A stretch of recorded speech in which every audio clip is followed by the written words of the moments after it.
Hi everyone, it's Katie Crysdale here from Lakeview Aquatic Consultants. Welcome back to the channel, or welcome if you are new here. Each week I take a couple minutes and I talk about what's been happening in the aquatic industry in terms of news, updates, facility openings, legal precedents.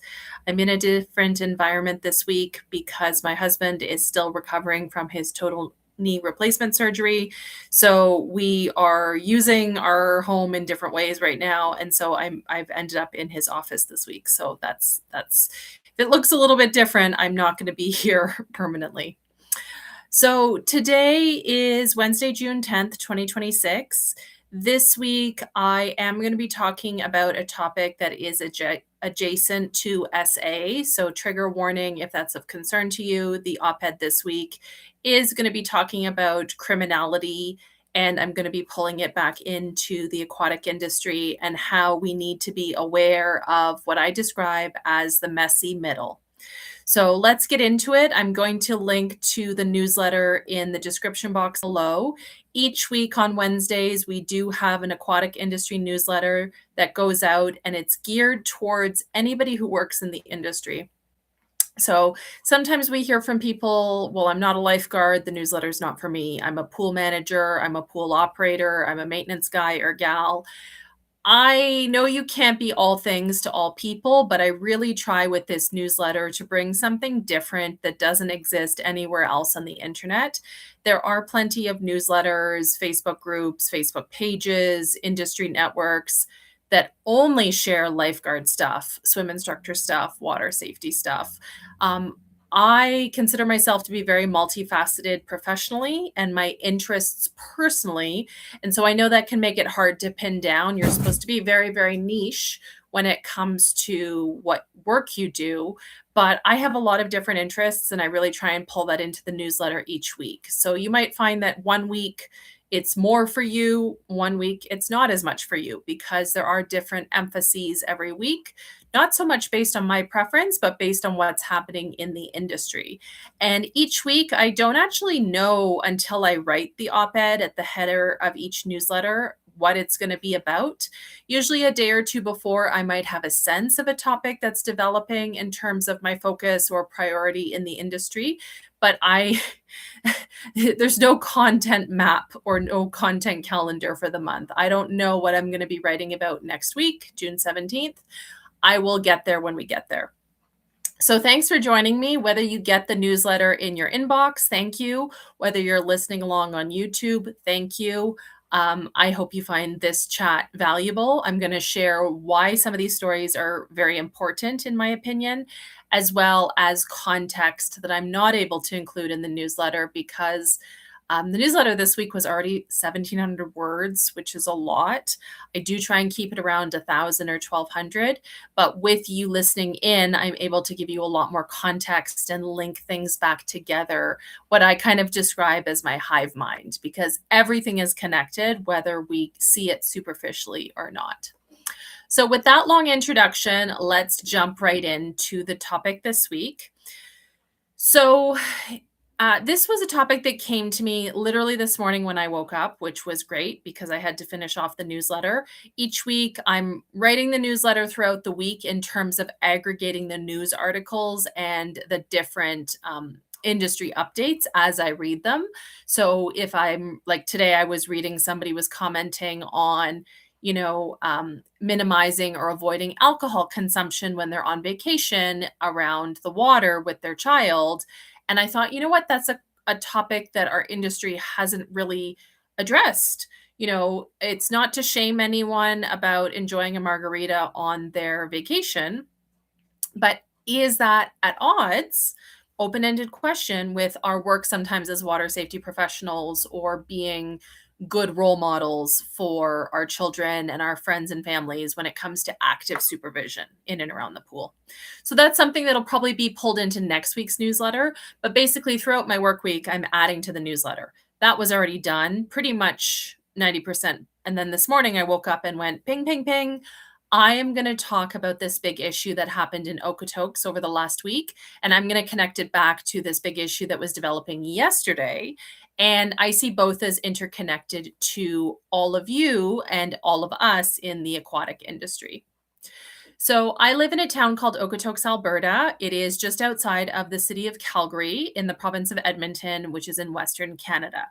And essentially, Okotoks is a bedroom community of almost 40,000 people. It used to be a small town. And then, as a lot of Canadians have experienced over the last couple of years, there's been huge social changes in the fabric of society in terms of us having a lot of immigration over the last few years, challenges in terms of housing, cost of living, overcrowding in schools, wait lists at not libraries, at hospitals. We've had huge challenges with grocery costs, cost of living, gas, right? You guys all know these things. I don't want to harp on them. But where I was going with this is that essentially the community where I live, this has been sort of a flashpoint where people have been stressed. They're at their wits' end. They're having difficulty making ends meet financially, and it's kind of it didn't take much for there to be a spark this past week. Essentially, what had happened was the Royal Canadian Mounted Police here in Okotoks had announced, as part of a safety framework that exists, that a man, trigger warning, was charged with sexual exploitation of children. So he possessed hundreds of thousands of photos and videos of children. Won't get into the details, but criminal behavior that he was charged with by the provincial courts, but his court date is not until August. And so he was released on bail or bond, and he returned to his home, which happens to be in Okotoks. And so the police had made this statement that this individual had been charged with these crimes and is prohibited, for public awareness, is prohibited within 50 meters of schools and swimming pools and libraries and playgrounds and anywhere where children would congregate. And that is a framework that exists on purpose. But it went completely beyond, in my opinion, what it was meant to do, right? It was a system that succeeded in terms of doing what it was supposed to do, warning the public, but it went completely sideways in terms of, and I'm not super active on Facebook anymore because it's very toxic, but I was seeing so many local posts from parent advisory groups, youth as in like youth sports leagues, parent leagues, neighborhood groups, mom groups, almost suggesting vigilante justice against this man. And I'm not here to defend somebody with very, very serious criminal allegations, but I only pointed out in the newsletter that this person has not been found guilty or innocent by the court of law. They are due the judicial process.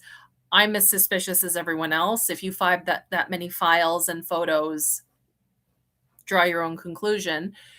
But the system worked for public safety, but it also worked to destroy this person's life in terms of their address being doxxed, their parents' address in a neighboring town being doxxed, photos of this person being taken out in the community, dissected, what have you. It is a very bad situation overall. But it's proof that a system can work and the outcome is not always good.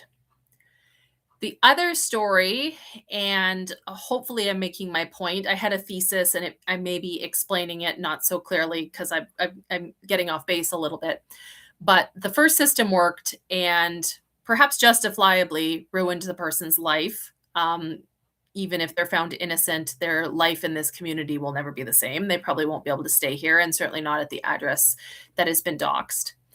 But the second part of my op-ed is talking about a recent and developing story from Air Canada, which is an airline based in Montreal, out east, and community in Ontario. I think it was around Barrie, which is in Ontario.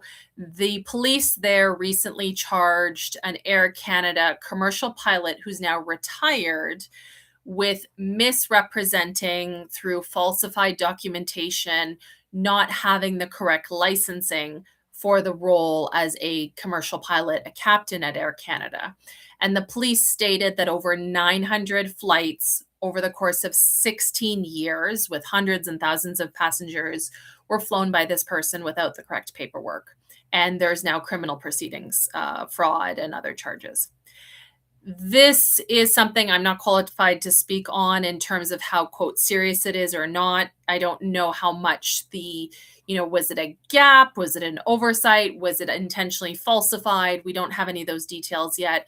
Obviously, this is also an equally concerning but very different situation where there was a failure to track or update or follow up on documentation, especially with regard to this person having a lengthy career at Air Canada through several positions, progressing from first officer to captain and what have you. The point I was making with all of this is that these are two systems that don't work when it comes to how we see the middle of our operations. A lot of swimming pools, and this is kind of the tie in, very lengthy kind of introduction to get there. A lot of swimming pools, rec centers, organizations, they have really strong procedures for intake, hiring people, screening, job interviews, references, background checks. And I know references are very controversial in America, from my understanding from American poolies, that reference checks are maybe not as used or not as effective as they still are in Canada. The explanation I was given is that in America, a reference check is not always honest because the departing employee, maybe they've been fired or maybe there's been issues. And so the departing organization is not necessarily going to be totally transparent with the issues at their organization or with the employee because they don't want to be sued for whatever reasons. This is what I've heard secondhand from other American poolies. Here in Canada, at least in my personal and direct experience as a hiring manager of lifeguards and swim instructors, we would call references. We would ask pointed questions. We would read between the gaps, the silence. We would make inferences based on the mood or the response. And so a lot of organizations, they have good onboarding for staff, and they also have good offboarding for staff, whether they're fired, whether they quit, whether they leave on good terms or not. But the messy middle, where only the people who are problems get assistance and only the people who are doing a really good job get assistance, is where we have a lot of issues, in my opinion. A lot of organizations are not paying attention to existing staff, especially those who are competent, and that becomes a blind spot. So the example that I gave was a employee that I had who was an excellent lifeguard, very experienced, and we discovered that they had a very serious DUI. They had been driving under the influence. Their license was suspended for a long period of time. I think it was 2 or 3 years. They could not operate a vehicle. And you might think that doesn't matter at the pool, but at my organization at the time, which I'm not going to cite, we had multiple aquatic facilities across a geographic area. And so you could drive your personal vehicle from location 1 to location 2, or if you were on shift in certain senior capacities, there were municipal vehicles that were available to drive from location 1 to location 2. And this person, to their credit, took full responsibility for the crime, accepted that they had done it, that they had pleaded guilty, they took the penalty, but they were not forthcoming about what had happened because they didn't see it as relevant.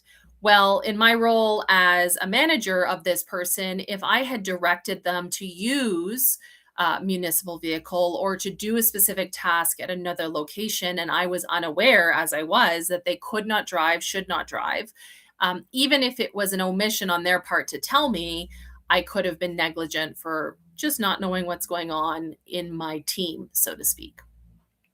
And that brought me back to many other experiences I've had. I'm sure some of you have had this too, where you realize, oh my goodness, one of my lifeguards on shift, their first aid is expired, or their lifeguard cert is expired, or it will be expired next week, and I really need them to work. I don't have any other coverage. How many of us who don't now use a digital qual monitor or like tracker, lots of scheduling softwares or HR softwares, or even something like Hydra Apps, which allows you to put in like staff qualifications and sends you notifications when they're going to expire. Back in the old days, I'm not advocating for this, but back in the old days, we just had a spreadsheet or we just had a piece of paper or it was just written down in their human resources file. And so it was often the case that we would discover out of a team of 60 or 70 or 80, somebody who missed it in service or somebody who missed a recert or somebody who missed a whatever. Sorry for the very lengthy kind of digression here, but all of this is connecting back to the messy middle. Those people, in my personal experience, I can't speak for your experience, but those guards were often excellent. They were often experienced. They were often good workers. They were often on time, team focused, picking up the slack. And you just don't worry about them because they're fine, they're good, they're doing the job, and then something happens.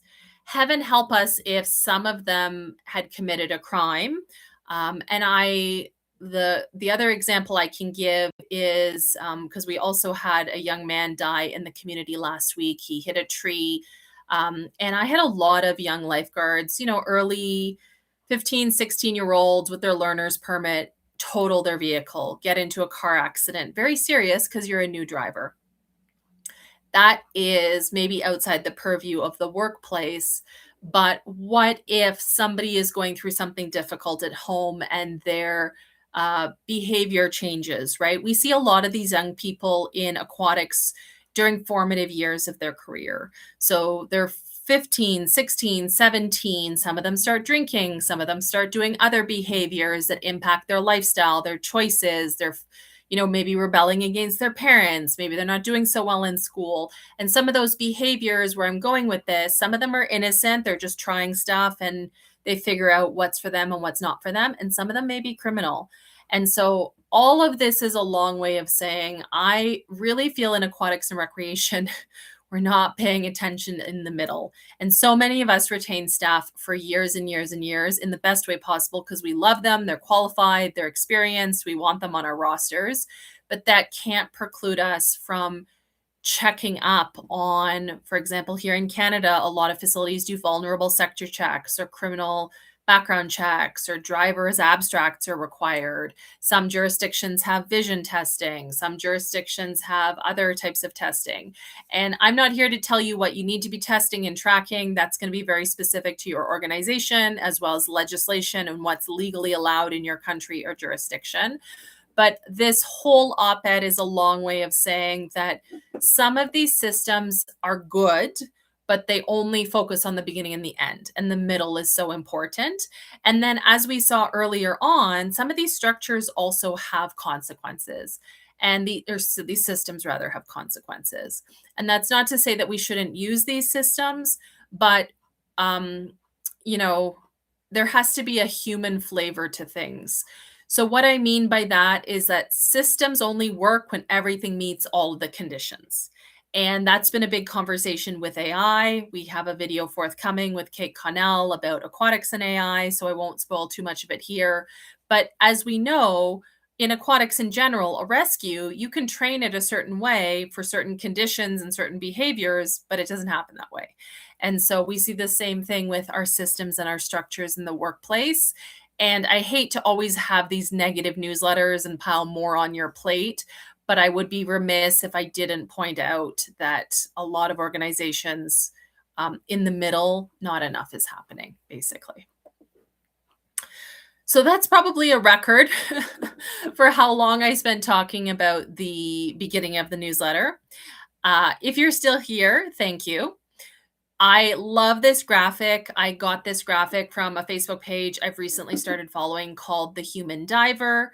The Human Diver, their goal, as you can see down here at the bottom, the Human Diver is an educational organization whose goal is to improve the knowledge, practice, and attitudes relating to human factors, non-technical skills, psychological safety, and a just culture in diving. I did my PADI certification. I didn't love it. I would not consider myself a scuba diver. I am certified, but it's not something I seek out when we're in the Caribbean or traveling, what have you. But I've been really loving following this account because scuba diving is so high risk. There's so much technical knowledge and so many clear rules that I think there's some good takeaways for our side of aquatics in the pool, lifeguarding, pool operations. And so I loved this graphic that they had posted a few weeks ago that I'd actually saved for this newsletter before I knew what I was going to talk about. Complacency does not sneak up on you, it builds over time. So take with that what you will, take from that what you will. I think it's very relevant to what we do each week. I also want to give a big shout out to everybody who watched the lifeguard toe technique video that I shared almost 2 weeks ago, maybe 10 days now. Thank you so much for those of you who've watched, shared, said you found it valuable, remembered these quote OG skills from Life Saving Society or from the American Red Cross or other training agencies. And I also want to say a big thank you for those of you who watched the follow-up monologue that I recorded last week talking about what's wrong in the aquatic industry. Wasn't sure how that would land. Didn't want to come across as a know-it-all or an industry expert who's lording their knowledge over anyone else. I just wanted to share my frustration when it comes to any perception that there is only one way to do something, because that's a whole disservice to our industry and the toolkit in so many lifeguards' back pockets, preparing them for service or even pool operations or anything else like that. So if you haven't watched either of those videos, I will link to those in the description box down below. I will flag them up here in the corner of the video. Further to that, it's been a few weeks since I shared the anonymous advice column. So if there's any questions that you have about pool operations or related to what I just said, if there's anything you'd like me to chat about in the upcoming video, maybe I will do more of these commentaries. We will just have to see. Last little bit is the weekly news. This week it is a little bit longer. It's just the nature of what's been happening in the industry because it's summer, it's June, outdoor pool season. The number of stories is magnified in terms of journalists, like traditional dry journalists covering water safety stories, pool opening stories, right? There's just more going on. So it is a bit of a longer list this week. I did try and cut what I could, but there was a lot of stories that had to be reshared this week. So give you a quick rundown of the stories, and then you can click on them in the description box down below. You can click on the newsletter, which will take you to each news article if you want more information. First one is the city of Grand Prairie in Texas, not in Alberta. Residents demand answers after a canceled Muslim celebration at Epic Waters. This one is infuriating as somebody who has spent their life really interested in multiculturalism and different religious beliefs. I have a bachelor's degree and a master's degree in religious studies. I am interested in learning and respecting the cultural traditions of different religions. So for a water park to be privately rented for a private event for Muslim families who are celebrating Eid after Ramadan, like they've privately paid to host an event that is then canceled because of the behavior of the governor and the threats, is just really disappointing and discouraging. I'm not faulting the water park. If they receive state funding, I understand why they did it, but it is just completely off base, in my personal opinion, on the basis of the information that was available, that it was a private event at a private facility.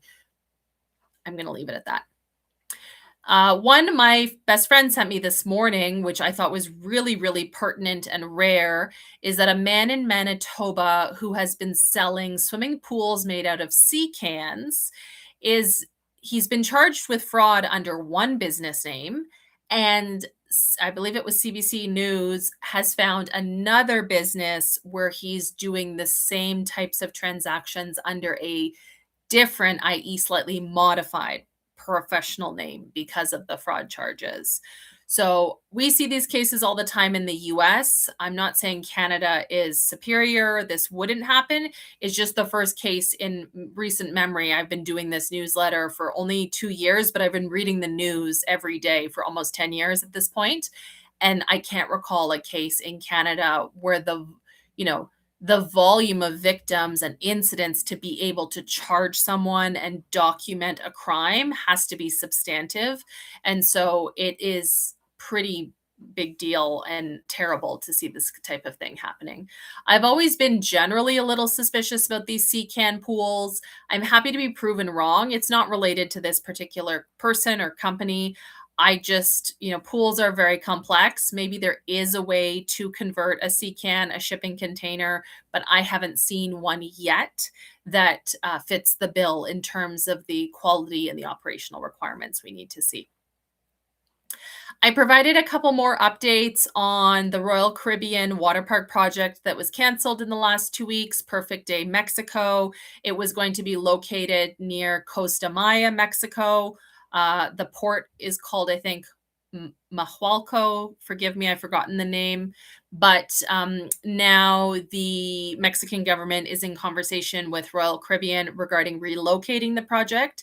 And this was completely anticipatable. As I said in last week's newsletter, the amount of research and development and design and infrastructure planning that has gone into this project, I don't know the numbers, they're private, but I would estimate, for example, let's say this is a $500 million project. Certainly projects of that scale do get canceled. Like we've seen wind farms canceled like that, or pipelines canceled. But any for-profit corporation, as Royal Caribbean is, it's a private, publicly traded company that wants to make a profit for its shareholders. They've invested a lot of time and energy in this project. They're going to find a home for this project. Mark my word. I said that last week. Whether it's in Mexico, whether it's in another island Caribbean country completely, you don't just put the plans on the shelf and come back 10 years later. You might do that in the municipal sector, but definitely not in the private sector. Especially not when we're talking about the competition. I mean, the cruise industry, hospitality, tourism in general is booming. It is a billion, if not trillion-dollar industry. It's very competitive. All of these cruise lines are launching private destinations. You've got Coco Cay, Royal Caribbean. You've got Disney's Castaway Cay. You've got Norwegian's, forgive me, I just booked it like 2 days ago. In January, Norwegian just renovated their private island, Great Tides Water Park. MSC is expanding their private area. Carnival, Celebration Key, Half Moon Key, like it's a booming part of the industry, whether you approve of it or not. There's been some E. coli cases, infections linked to a swimming pool in Centennial Park. I believe that was near Chicago. Forgive me, I should have double checked before I hit record. And the big one right now is there's also now a staff member who potentially contracted E. coli from the water. If you're wondering, how does this happen? E. coli was responsible for a number of deaths at a water park in Georgia. I believe it was back in 1996 or 1997. I remember learning about it in my certified pool operator instructor school almost 10 years ago. There was a Georgia health inspector at the school as well, and he was telling me how the minimum chlorine requirement in Georgia in the legislation, the code, goes back to this water park in the late 90s, where hundreds of people got sick and several people died of E. coli because at the time they measured the chlorine, the free available chlorine available in the wave pool on a hot summer day, it was negligible. E. coli is easily inactivated by chlorine, but if you don't have chlorine, there's nothing to inactivate it. So that's definitely an issue.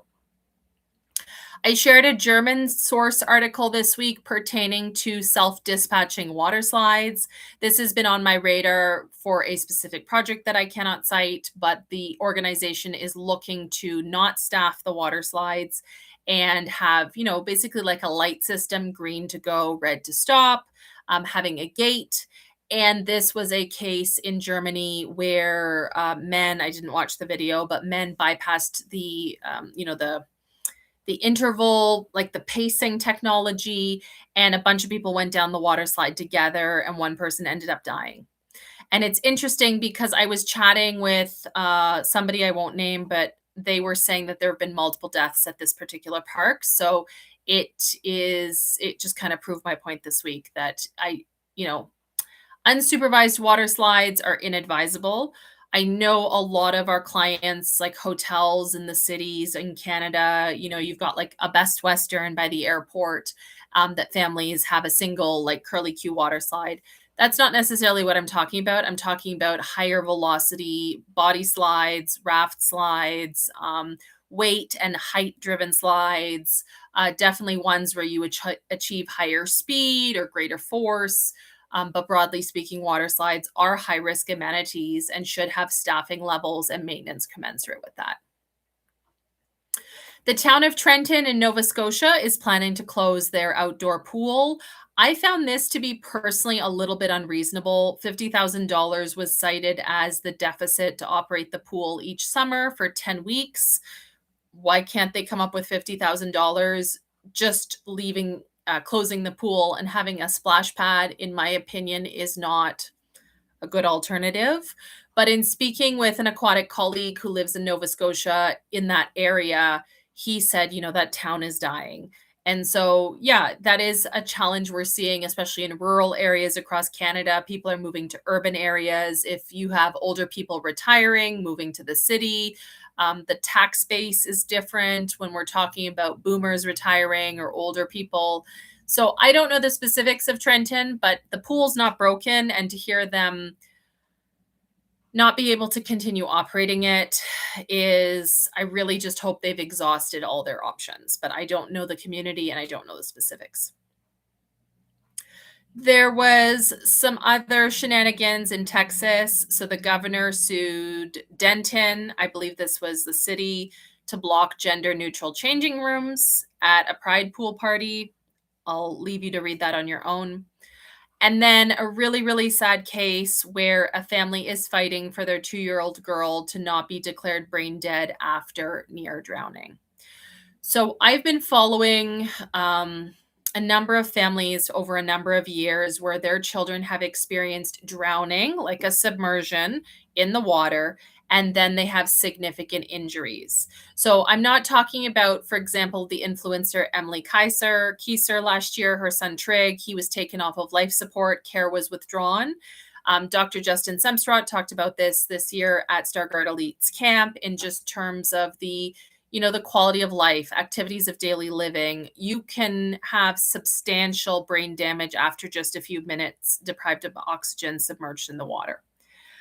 I follow a number of families on Instagram. Most recently, this one family, little Enzo, he just recently, it was a 1-year celebration of his incident. He is clearly in the videos, and I'm going to speak plainly here, no disrespect is intended, but there's clearly lingering effects of brain damage. He has a feeding tube, he wears diapers, he needs to be carried, he cannot walk. I have seen improvements in following this family every day on Instagram. He's able to hold up his head now. He has more eye reactivity, and I'm not a medical professional. This is just in terms of following this family, documenting every day for a year, the consequences of his injuries. However, this is going to sound really naive, but I live in Canada where our taxes pay for our healthcare. It's not free. We do pay for it, but in a different mechanism. I had not previously considered what this would mean for lifetime maximums or coverage if you were in the United States. And so that was the genesis of this article where this little girl has been declared brain dead by the hospital, the medical professionals. The family would like to continue and try other care. So hyperbaric chamber, alternative therapies, what have you. But I had not, again, naive, considered what that might be like for an insurance company to say, well, there's no flow chart that shows she's going to recover. There's no billing code for this treatment or just a horrible situation. So I would have been remiss if I didn't include that perspective, because we are getting a lot more public awareness about non-fatal drownings. We're starting to see a shift in the tides.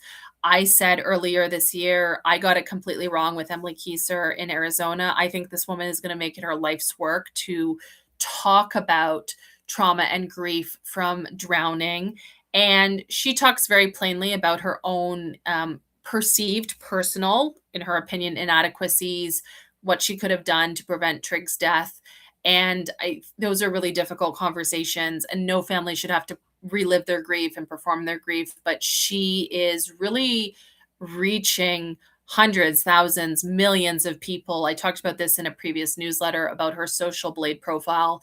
Her TikTok videos, her YouTube videos are reaching millions in a way that I think can change the next generation and how we talk about water safety and drowning prevention. And I would even say on the lifeguard side of things, the water safety instructor side of things, we are guilty of this also. We don't talk about the horrible consequences of non-fatal drowning. We talk about surviving and not surviving. And again, going back to earlier's discussion, there is a messy middle.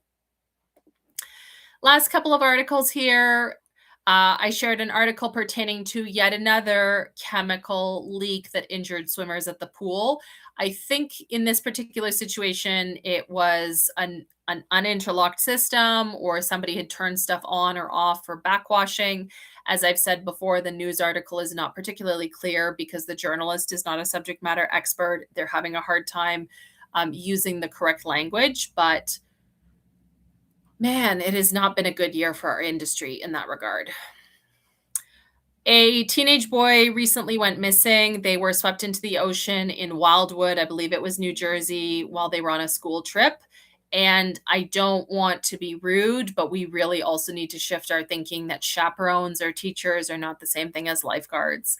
And I hate to see the terminology rogue wave, because that assumes that the ocean is predictable. And if you spend any time at the beach or any time out on the open ocean in a boat or a ship or cruising, the ocean is wild. People die all the time, and we need to continue to talk about being defensive around the water and understanding that things can change on a dime. I shared an article pertaining to some perceived red tape. An entrepreneur in Toronto wants to open a floating sauna, very similar to the sauna culture I shared when I was in Norway last year. I linked to some Instagram posts. Just Norway was incredible. If you ever have the chance to go to Norway, it was never on my to visit list, but I went to Oslo for a week as part of my ISO committee work. I'm a Canadian delegate for the Standards Council of Canada on an ISO committee, and I pay for it myself. It's not in any way financially supported by SEC Canada or ISO International, but it takes me different places. So one year it took me to Switzerland, Bern, Switzerland. Another year it took me to Oslo, Norway. I was supposed to be in Berlin this past week, but my husband's surgery precluded that. And it also is a great opportunity for me as an aquatic professional to see what we're doing in other countries and the sauna culture there. I mean, yeah, Scandinavia, IKEA, I know sauna is a Finnish word, but to see it in the Oslo harbor, where just regular people after work are hanging out at the sauna, plunging in the harbor, going for dinner, going for a beer, going home to their kids. Super, super cool. That has been recreated a little bit in Victoria, British Columbia. There is an old military barge called Haven, and those owners are also developing a Haven for Vancouver that has been approved by the Vancouver Parks Board and the marina there.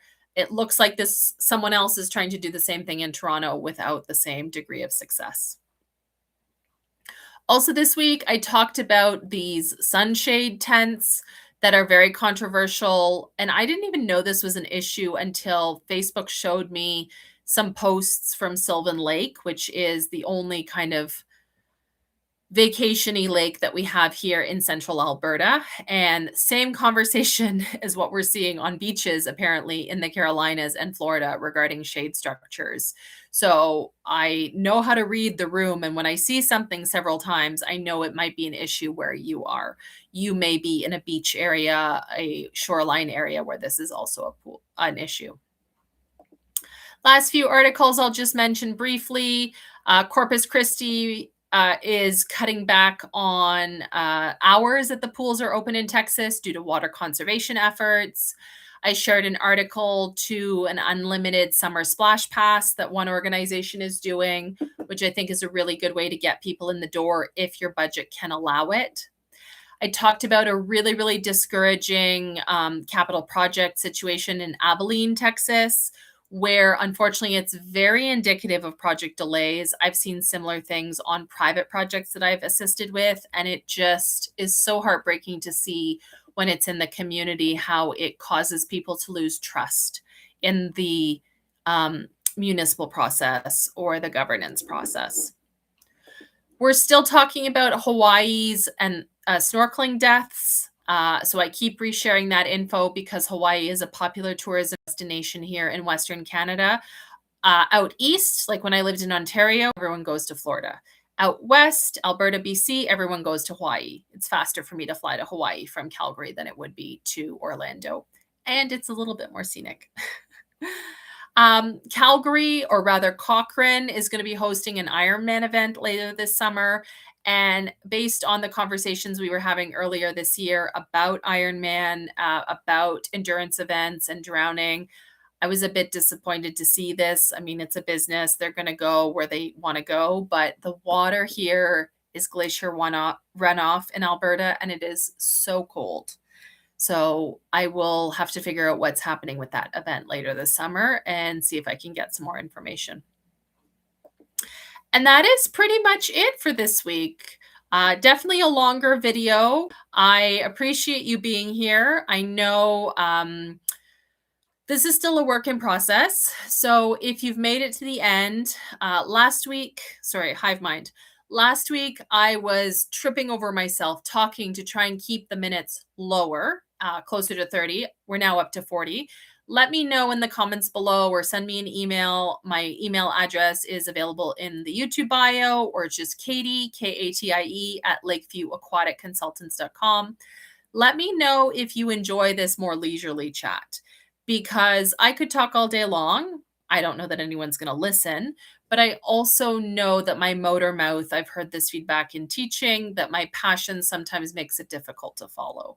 So all of that was a long way of saying, let me know, is this too long? Do you prefer the motor mouth, the sort of consolidated, a little bit short? Or did you just hit play and listen to this during payroll or scheduling or some other task that you don't want to do? I will be back next week. We are going to be back next week, the 17th, the following week, the 24th, and then we are going to be skipping the week of July 1st, which is Canada Day, same week as US Independence Day. So I'll be back next week with whatever crosses my eyes, crosses my desk, is on my mind about the aquatics industry. If you have any tips, if you think I got anything wrong, if there's anything you'd like me to cover, please feel welcome to drop a comment in the description box down below. I appreciate you being here. I will see you next week. Bye for now.